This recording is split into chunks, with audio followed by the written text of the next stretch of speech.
नमस्कार दोस्तों, कैसे हैं आप सभी। बहुत बहुत स्वागत है आप सभी का आपके अपने चैनल में। मैं हूं Rakhi Mishra. I am an numerologist, astrologist and a vastu analyst. क्या आप डॉक्टरों के चक्कर काट काट के थक चुके हैं, लेकिन उसके बावजूद भी घर में एक नन्हे मुन्ने की किलकारी नहीं गूंज रही है? क्या वास्तु का इम्बैलेंस होना, क्या वास्तु एनर्जीज़ का इम्बैलेंस होना आपके घर में, क्या इसका एक कारण हो सकता है? जी हाँ, बिल्कुल हो सकता है। अगर आपके घर में वास्तु दोष है और उन दिशाओं में है जो डिनोट करती हैं कि आपके घर में भी एक नन्हा मुन्ना बच्चा आए, तो उसके लिए क्या क्या चीज़ों का ध्यान आपको देना बहुत ज़रूरी है। आइए जानते हैं कुछ ऐसी ही चीज़ों के बारे में जिसके कारण आपका घर, आपका आंगन एक बच्चे की किलकारी से वंचित है। सबसे पहले बात करते हैं हम साउथ वेस्ट डायरेक्शन की। साउथ वेस्ट डायरेक्शन को राहु और केतु का स्थान प्राप्त है, और दूसरी चीज़ इसे हम पितृ स्थान भी कहा जाता है। दूसरा, इसको रिलेशनशिप, जोन ऑफ रिलेशनशिप भी कहा जाता है। अगर इस दिशा में, साउथ वेस्ट दिशा में किसी भी तरह का दोष है, जैसे कि कोई टॉयलेट सीट है या आपने उसको वैकेट छोड़ा है, बड़ी बड़ी विंडोज़ लगा दी हैं वहाँ पर, सो इस कारण से भी आपके घर में बच्चों की किलकारी गूंजने में देरी हो सकती है। अगर इस तरह का कोई भी वास्तु दोष आपके साउथ वेस्ट डायरेक्शन में है तो उसको दूर ज़रूर करिए। दूसरी दिशा है साउथ ईस्ट। साउथ ईस्ट जो है, this is the zone of fire, zone of churning हम इसको बोलते हैं। अगर इस दिशा में कोई इम्बैलेंस है, यानी कि एनर्जी की कमी है, फोर्स की कमी है आपकी लाइफ में, तो भी आप इस समस्या से जूझ सकते हैं।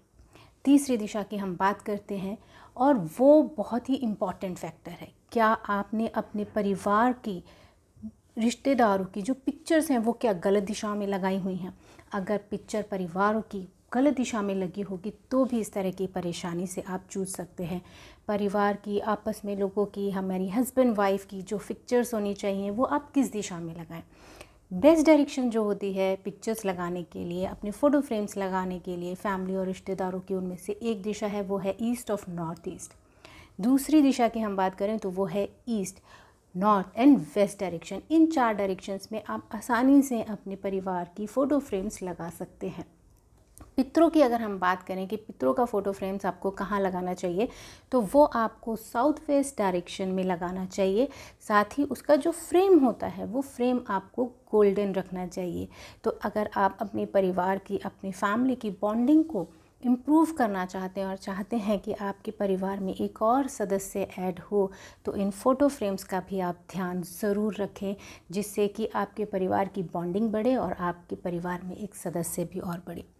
एक और अगर हम डायरेक्शंस की बात करें तो वो है कि क्या जो लेडी कंसीव करना चाहती है वो गलत दिशा में तो नहीं सो रही है?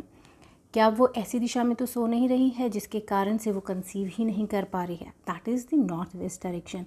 अगर वो लेडी नॉर्थ वेस्ट डायरेक्शन में सो रही है तो ऐसे में भी उसको कंसीव करने में दिक्कत हो सकती है।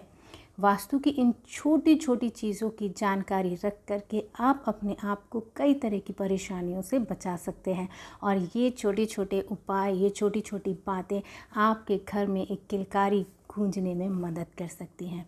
तो don't waste your time and check your south west direction, south east direction and the other directions I have told you, जिससे आपको ये पता चले कि क्या आपने अपने परिवार के लोगों की फ़ोटोज़ गलत दिशा में तो नहीं लगाई हैं।